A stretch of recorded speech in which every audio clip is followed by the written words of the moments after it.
सध्या माथेरानमध्ये पर्यटकांची मोठी गर्दी झालेली आहे। शनिवार रविवारच्या सुट्टीचा आनंद घेण्यासाठी मोठ्या प्रमाणावर माथेरानमध्ये पर्यटक दाखल झाले।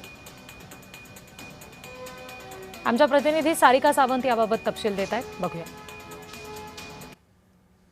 शनिवार आणि रविवार माथेरान हाऊसफुल झालेला आहे। आपण बघतोय की गेले 6-7 दिवस मुसळधार पाऊस सर्वच ठिकाणी पडत होता।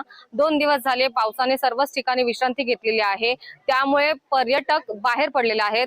आता आपण उभे आहोत माथेरान येथील दस्तुरी जवळ। आपण बघतोय की पर्यटकांची जी ये-जा आहे ती मोठ्या प्रमाणात आहे। काही पर्यटक जे काल इथे वस्तीला आलेले होते त्यांचे आता परतीच्या प्रवासाला आहेत, तर काही पर्यटक आज दिवसभर माथेरान फिरण्यासाठी इथे आलेले आहेत।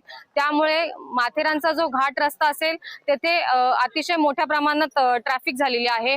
सकाळीच इथे इतकी गर्दी होती की माथेरान ची जी खिडकी आहे कर वसुलीची ती एकच खिडकी चालू होती आणि त्यामुळे अत्यंत प्रचंड गर्दी इथे पाहायला मिळाली होती। त्या संदर्भातली जेव्हा बातमी माध्यमांनी लावली त्यानंतर तिथली दुसरी खिडकी जी आहे ती चालू करण्यात आली आहे। आपण बघतोय की प्रत्येक शनिवार रविवारी इथे प्रचंड गर्दी असते, तरी सुद्धा प्रशासन हवी तशी दखल किंवा हवी तशी उपाययोजना इथे करत नसल्याचं पाहायला मिळतंय।